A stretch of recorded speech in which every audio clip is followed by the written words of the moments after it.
Alright, let's see if I can get this concept to make sense. You know, a lot of the stuff I talk about on here are things that I've never really talked to anyone about. You know what I mean? Because I don't think a lot of people would get it. And the other thing is, you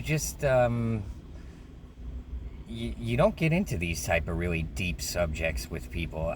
I gotta say, throughout my life, I haven't met too many people who I think would understand a lot of these things. But fortunately, we've got the internet where the you know the the right people tend to find the information they're looking for.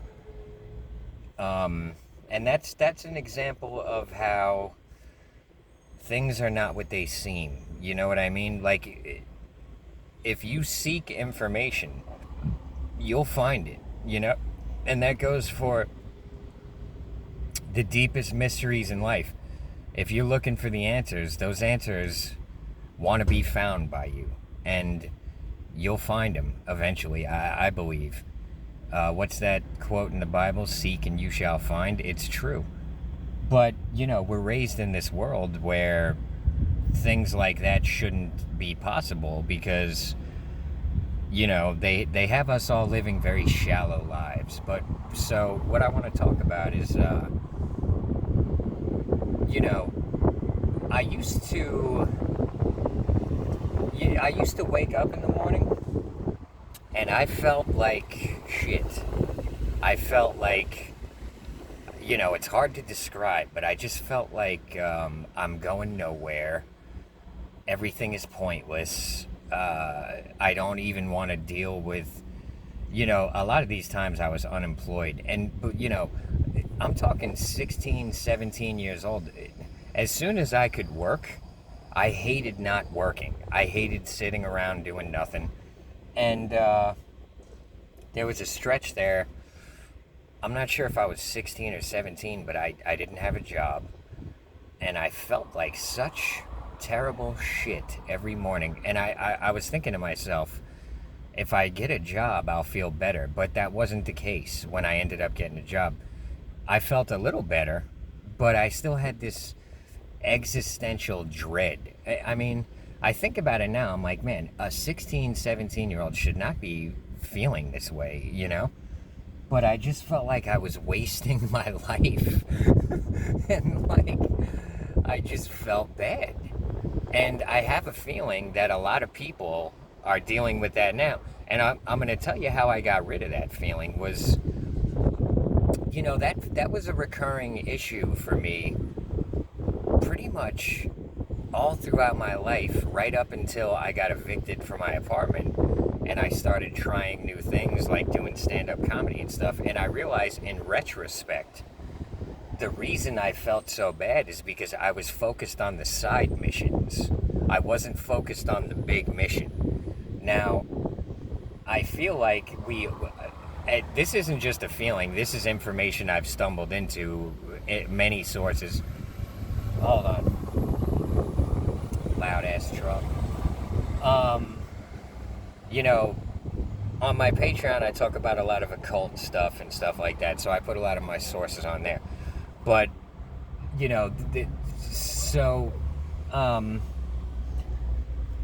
I started stumbling into the information that says basically that I believe in reincarnation. I wasn't raised to believe in it, but as I've gotten older and I've looked deep into various religions and science too, I'm just as interested in science as I am in religion. I'm interested in physics. I'm interested in quantum physics. I'm interested in biology, geology. I'm interested in science, but I'm also interested in religion. And I believe in both fully, 1,000%. But so, the the reason I believe in reincarnation is it's the only thing that actually makes sense to me, because I believe in karma and karmic debt and racking up karmic debt and having to pay it off, and I don't believe one lifetime is enough for most people to straighten their karma out. Not to mention, a lot of people go through their entire life not really working off any karmic debt, but accumulating more. And so I think to myself, the only thing that makes sense is they're going to have to come back in another life and try to work through the debt that they've racked up.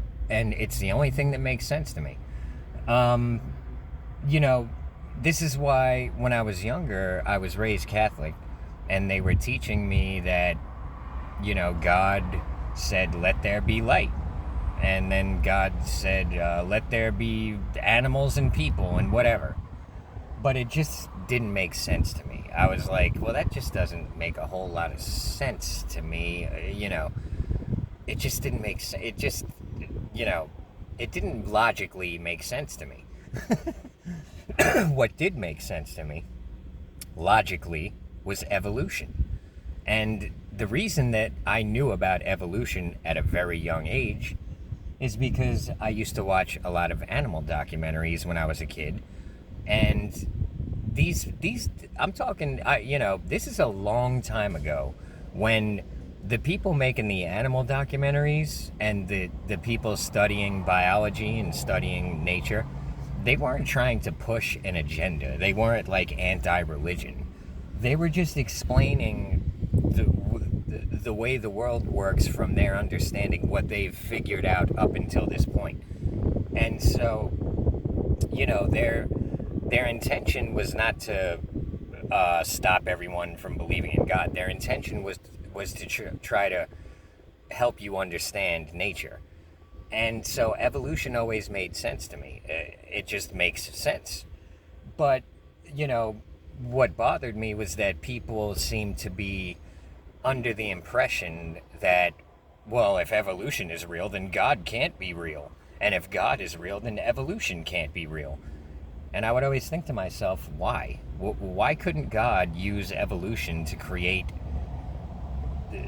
you know, life? Why wouldn't he use a logical system that makes sense? Why would he have to snap his fingers and make it appear out of nowhere? Why wouldn't he use a logical system that makes sense? So I've always believed in evolution while believing in God. And I didn't even, you know, when I was younger, even before I really was taught much about religion, I've always believed in God. You know, from as far back as I can remember, I've always believed in some sort of source, some sort of, you know, some sort of more powerful entity or higher power or something that you know, is kind of in control of everything. I don't know how to explain it, but I've always believed in God. And so ever since I was a little kid, I would try to act in ways, because I also believed from a very young age that God sees everything. And so, you know, I would try, even as a young kid, I would always try very hard not to do things that would make me look bad in front of God, because I felt that God can see everything. And I believe that was a very healthy state of mind to have as a kid, because it first of all, it stopped me from doing anything really terrible. And the other thing was, when I was a little kid, I would steal things occasionally because my parents never gave me no money, and sometimes I wanted stuff. And so, but I didn't feel that I was offending God with those actions. You know what I mean? I felt like, well, the store has all kinds of money. They ain't gonna miss it. I'm gonna just take it. And then, you know, once I started smoking cigarettes, and like, I was probably about 14, the only way I could get cigarettes was to steal them. And so but I never considered it like a true offense to God. But certain things, like, you know, sometimes when I was a little kid, I would get the urge to pick on other kids, and sometimes I would. And I would be really mean to these kids. And at those times, I felt that I was offending God. You know what I mean? And that's what stopped me from doing that. I used to, I was a nasty little fucker sometimes, and I would be really mean to some people. But deep down, I knew I was dead wrong. And so, um, when we moved to Florida, when I was, I guess I was 14. I was going into seventh grade when we moved to Florida. And I gotta say, I paid a karmic price for, because when I was growing up in New York as a young kid, there were some people I used to just pick on them. Me and all my friends, some of them, we would bully these kids around. And some of them, man, I think back on it and I'm ashamed of it. I'm like, Jesus Christ, some of these kids, I was so mean to them. And I'm thinking to myself, first of all, this kid's not popular. It must have been a fucking nightmare for this kid to go into school and have to face me and my friends. I mean, we would draw pictures of them, and we would draw such funny pictures of the, I mean, it was funny. I ain't gonna take that from us. But it was so fucking mean, dude. So, like, I think back on it now and I'm like, I can't believe the person I am now would never do. I mean, if I could show y'all some of the pictures I would draw of some of these kids who I used to fuck with. And it was funny to me and it was funny to my friends. We'd be falling on the floor laughing. But when I think back on what it must have been like for these kids we were picking on, I'm like, it must have been fucking hell on earth. They must have felt sick to their stomach coming into school and having to face us. And, it just, some of these kids, they didn't look, they had like a funny look to them. And shit like that, so. But I'm telling you, boy, if I could go back in time, I would have been nothing but nice to these kids, because I'm a different fucking person now. Back then, but I paid a karmic price for that. So, when we moved to Florida, and I'm telling y'all, I believe it stemmed from being such kind of a bullyish little asshole, picking on the weak and stuff like that. I had like no self-esteem and no confidence. My first day of school in Florida in seventh grade, I was so scared. I felt sick to my stomach. Anyone could have picked on me. I had like no, I was just so scared. And I guess on a deep subconscious level, I kind of felt like I've, I kind of deserve some retribution for all the torture I put these other kids through when I was younger. Although that didn't really happen. It's not like people were picking on me in seventh grade. But I was just such a little mouse of a frightened little, I was so uncomfortable and so out of my element. In New York, I was completely comfortable. I knew everyone. I wasn't afraid of nobody. But when we came to Florida, I don't know exactly how to explain it, but it was like, hold on, it's a loud ass truck. It's like I was ripped out of my comfort zone and thrown into this very uncomfortable zone. And the other thing that was difficult was in New York, you go to elementary school from kindergarten to 6th grade, and then you go to high school from 7th grade to 12th grade. In Florida, they have middle school, which is 6th grade to 8th grade. And so I went, it was kind of a big adjustment for me to go from elementary school, where you got one teacher all day, all of a sudden, it's 7th grade, and I'm in a new state, in a new school, and everything is completely different. I've got this, like, scheduled, and I was so afraid I was going to be late for the classes and shit. I mean, I couldn't even describe to you the terror, and I felt so sick, and, and so coming to that, it was such a huge adjustment for me that I fucking hated it. I absolutely hated it. Riding, and also in New York, I used to walk to school. I would, we'd run into our friends on the way to school. It was just, I was so comfortable. And then in Florida, all of a sudden, I got to take this bus all the way to. It was weird, the zoning, like where I lived when we moved to Florida when I was in 7th grade. We moved to this part of Clearwater that's like on the edge of Palm Harbor. So I was zoned for Palm Harbor Middle School, which was kind of far away. So I get on this bus, which takes me out to a part of town that I've never even been to. It's like way the fuck far from my house. And it was all just very shocking to me. And so for the first, probably, it seemed like a decade to me. But it probably only lasted a couple months, really, probably about 6 or 7 or 8 months.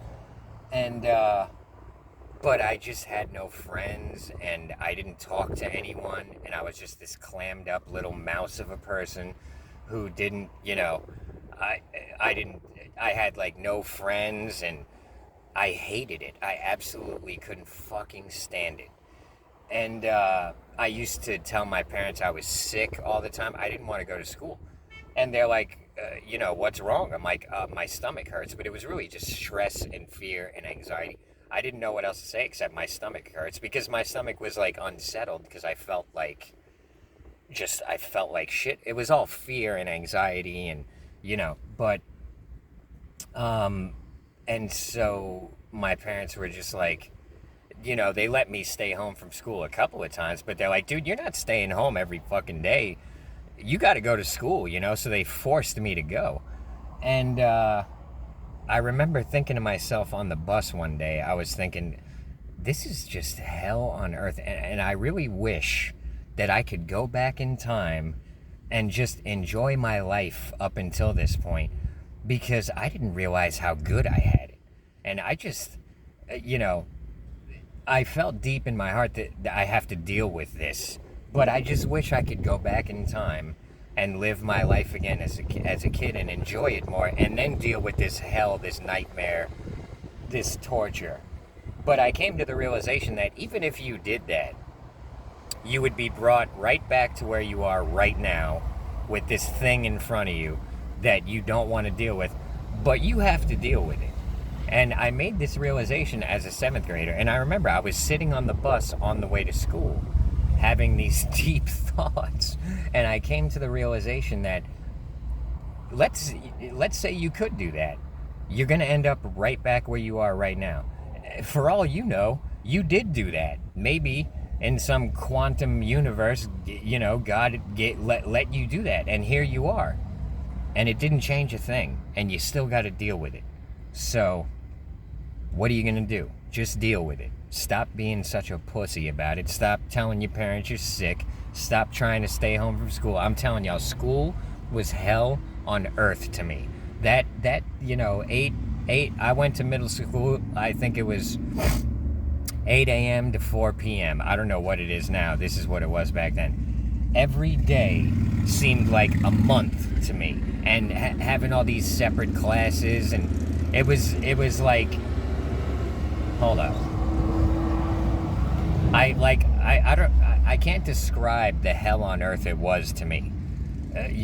Just going to this place that I hated to be, where I had no friends and nothing. I hated every fucking second of it. Being on that bus, pulling up to that middle school, my stomach would flip upside down. I fucking hated it. And leaving, getting on that bus and riding home was like being released from prison every day. And so, I came to that realization on my way to school that day that you just got to deal with this, because it is what it is. You ain't getting out of it. You got to just live through it. And so I'm telling y'all, from that moment forward, something toughened up in me, or I don't know how to explain it, but pussying out was no longer an option for me. And it just toughened me up. And I got to say, I stopped even caring about other people and what they thought. I was going to be me, And that was that. And, you know, and all of a sudden, I'm telling y'all, very quickly, I started making friends, which I wasn't even trying to make friends. I didn't care. I was like, fuck it all. I'm gonna tough my way through it, and that's that. And that's that. I don't give a fuck, you know? But all of a sudden, people wanted to be my friend, and it happened very quickly, and I can't even explain it, but I ended up becoming good friends with this dude, Chris, who lived... At first, me and Chris didn't like each other. He was like my size, and I've always been a little competitive with people my size because I feel like I should be able to beat the shit out of anyone who is my size. So me and Chris had this, like, aggression towards each other. But then what ended up happening was he found out that I knew people that he knew, because my brother was friends with a couple of people who lived in Chris's neighborhood, and since my brother was friends with them, I was kind of friends with them. And so Chris found out that I knew, like, John and Dane and all these other people who live in his neighborhood. And the next thing I know, he's like, how the fuck do you know them? I'm like, dude, my brother knows them. We live right, not far. He's like, dude, I fucking live over there. And I don't know how we went from hating each other to all of a sudden Chris said something like, well, if you live right over there, fuck, let's meet up and play basketball or something, because there was a park between our houses. And so me and Chris just started hanging out. And we were hanging out every fucking day. Chris very quickly became my best friend. We used to have a lot of fucking fun, man. But Chris was also somewhat popular, like he was one of the popular kids. I wasn't. But me and Chris were tight, you know what I mean? So then all of a sudden, it kind of upped my status. Like, people would see me hanging out with Chris. And I didn't see Chris as any, me and Chris used to fucking go at it. Like, we were best friends, but we used to go at it a lot too. I didn't it wasn't like I was trying to be friends with the popular. I didn't give a fuck about that. Like, I just liked Chris, you know what I mean? Me and Chris just clicked. And so people would see me with Chris, and I guess they would assume I was more popular than they thought, or whatever. I don't know. But then what happened was, in my art class, I sat at the table with a bunch of kind of nerds, to be honest, because I didn't know the, like, popular kids in the class. I didn't know them. So I sat with the nerds. I was more comfortable with them.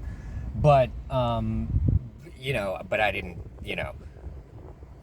I didn't put much thought into it. I was like, I don't know them, and I don't know them either, but I'm less intimidated by the nerd kids, so I'm going to sit with them. And so I sat with the nerd kids, and we would talk about cartoons and video games, and, I was in fucking 7th grade. And we would make stuff out of clay. And I was really good at sculpting things out of clay. So I would make these little creatures that were fucking hilarious. And sometimes I would just make a dude out of clay and give him this huge dick. And I have this dude on my desk out of clay with this big ass dick. And everyone behind me would be cracking up, But the teacher couldn't see it. And so I would make all this funny shit out of clay, and all the people behind me would see it. They'd be cracking up. But the next thing I knew, the popular table of kids were like, dude, why don't you sit with us, And I'm like, well, I don't know, fucking and so I gotta, to be honest, I kind of ditched the nerd table and started hanging out at the popular kid table. And, we would crack up and fucking be laughing all day. And we got in a lot of trouble in that class because we were straight fucking jokers in there. We didn't give a shit what the teacher said. We were drawing and making things to make each other laugh, And so all of a sudden, now I'm like in with the popular kids, and it was a strange thing. And but it all happened because I just stopped resisting. You know what I'm saying? I guess that's the point of this story. this isn't quite the video I was trying to make, but I think it is useful information. Because I see people out there who they're resisting. They're resisting what is. Look, people think I try to sell this idea that you got to quit your job and this and that. No, I'm not. That's not my suggestion, dude. The only reason I quit the jobs I quit is because it wasn't working. Everything kept collapsing in on me. The answer is not just quitting everything and going and being homeless. I did what I did. That was my mission. The jobs were side missions, as I figured out in the long run. That's why I felt like such shit. I was focused on the side missions. I wasn't focused on the real mission. And the reason I was talking about reincarnation is because I believe that we all come into this world with a mission. Now, sometimes your mission is to make a family and have kids. Sometimes your mission is like me, having to face everything you were afraid of and conquering addiction and coming back and telling people how to deal with these very difficult things. I believe that was my mission. And so some people's mission, you're addicted to something, your mission is to conquer that and then teach other people how to do it. Here's the thing. I can't tell you what your mission is. I can't even tell you exactly what mine is. I just know when I'm on the right track, you know? I know when I am on the right path. Hold on. Loud ass school bus. I just know when I am working towards my real mission and when I'm on a side mission. I don't know how to explain it. And I couldn't tell you exactly what your mission is unless I was in your head. You know what I mean? Even if I was a psychologist and you told me everything, I still wouldn't know exactly what's going on subconsciously. I wouldn't know your past lives. And you know what I'm saying? So I probably could turn into that if I wanted to, you know, like a psychic advisor or whatever, but that's not my mission. You know what I mean? So I can't tell you what your mission is. You got to figure that out for yourself. But you came here with a mission. You came here with a purpose. You came here for a reason. You came here to learn certain things, to work off certain karmic debts. You know, it's too much to even get into, but it's up to you to figure out what your mission is. No one else can tell you. And so, you know, I guess the point in this video is if you're feeling off and things, you know, you think I'm mentally ill, I'm depressed, I'm this or that, I think what it really comes down to is you're not really in touch with yourself. You're not in touch with your soul calling. You're not on your mission. You got to get on your mission. Because let me tell you something. Even when I was homeless, at the hardest times, when I couldn't even afford to eat, I didn't have that shit feeling inside. I knew I was on the right track. I knew I was on my mission. And so I felt pretty good. Regardless of everything else, I felt pretty good. Even though I was going through hell, I was thinking to myself, when you're going through hell, keep going. But I was on my mission. And so, you know, what I'm trying to explain in this video is mental illness. But the thing with anxiety is, dude, anxiety, people make such a big deal out of it in the modern world. And of course they do. The people in control are exploiting everything. Anxiety is a very normal thing. It's very normal if you're going to be out around a bunch of strangers to feel anxiety. That's normal. That's, you know, all throughout our history, we didn't live like this. We're in a world full of strangers. Most people don't even know their neighbors. Of course, anxiety is going to be at record levels in this modern world. People think, oh, I have anxiety, I'm mentally ill. No, you don't. You're not mentally ill. It's very normal for you to have anxiety. And I understand you don't like it, but you know what? Fucking toughen up, dude. You know, go do some stand-up comedy. Go up on stage and bomb your ass off. that'll help you with anxiety. Or it might traumatize you worse. But, throughout my life, I've forced myself to deal with these things. Anxiety was one of the things when I was in 7th grade that was keeping me all clammed up and frightened. And I'm telling y'all, eventually I just got to the point where I said, oh, fuck this shit. I ain't walking around like this, like a little hidden mouse. Like, fuck all that. I'm gonna be me. And that's that, And so, they're exploiting every weakness and anxiety. Like, dude, of course, we're living in a fucking world full of strangers. You're gonna have anxiety. It comes and it goes. You gotta deal with it. You know what I mean? It is what it is. You don't need fucking medication for it.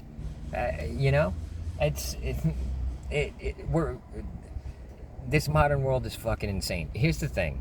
That medication, I believe, it's literally the thing that is holding you back. Now, look, I'm not a doctor. I'm not a fucking psychiatrist. If you need your meds, you need your meds.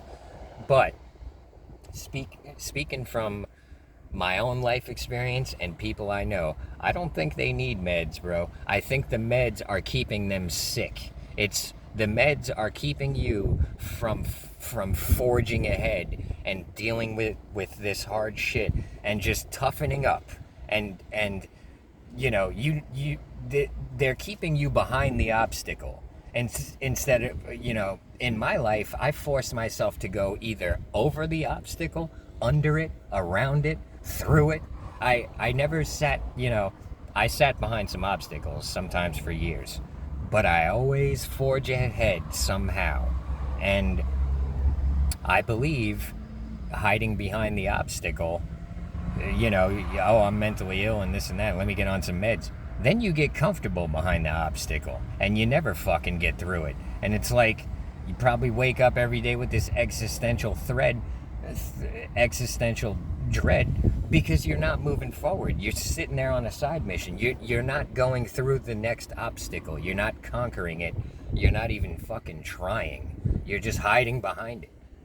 And so, of course, you're gonna not feel right. Now, hopefully this video makes sense. I don't think I've ever talked about my middle school experience, but I gotta say, it was a very difficult thing for me, and getting through it turned, even at that very young age, it turned me into 10 times the person I was. And so, having that experience at a very young age had a big impact on the rest of my life because it made me unafraid of these big, daunting things like facing homelessness and shit. I realized that all the difficulties do is make me tougher and stronger and smarter and more resilient. So there's no point in hiding away from them. I'm plowing straight into the motherfuckers, And so it reminds me of the analogy of the cow and the buffalo. So real quick, when there's a storm coming, what the herd of cows does is they run away from the storm. And so here comes the storm, the cows are running away from it. What ends up happening is the storm catches up to them. They're running in the same direction as the storm. They end up in the storm twice as long as they would have instead of, if they had just sat still, the storm would have passed them. Now, what the buffalo does when they see a storm coming, they charge into it and they go right through it. And so for the buffalo, they experience a fraction of the storm compared to the cow who's running away from it and actually running with it. And they end up in the storm for 3 times longer than they need to be. They would have been better off just sitting still. Now, I'm not telling you should sit still. What I'm telling you is when you see the storm coming, don't run from it. Run right into it and get through it and get on the other side of it, because it can't last forever. Nothing lasts forever. I mean, the closest you can come to making it last forever is running away from it and running with it. And so, but even then, it can't last forever because that's physics. Nothing lasts forever. No storm lasts forever. even that big hurricane on Jupiter, sooner or later, that hurricane is going to wear itself out. Or Jupiter is going to evaporate. Sooner or later, that storm is not going to exist. It's physics. Nothing exists forever. Well, nothing exists in its current form forever. But things change. That's the point. You know what I mean? I'm not going to get into a quantum physics discussion here at 35 minutes into the video, but nothing lasts forever. Things change. Charge into that storm, get on the other side of it, and reap the rewards of your bravery and your courage for dealing with this difficult thing instead of running away from it and being punished by it for way longer than you need to be. So hopefully this video makes sense. I can't seem to get a video that is less than a half hour, but so whatever, it is what it is. So I appreciate y'all. Thanks for the subs, thanks for the likes, thanks for the tips, thanks for the comments, thanks for even the nasty comments. Some of y'all been making nasty comments on my videos for years. I appreciate your dedication.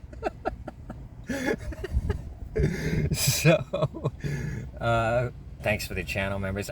At some point I got to do something for the channel members. I got to come up with something, but thanks for the Patreons especially. And yeah, that's the end of this one. If you want a response to the comment, try to get it in the first 30 comments, and I'll see you on the next one. Everybody have a good one.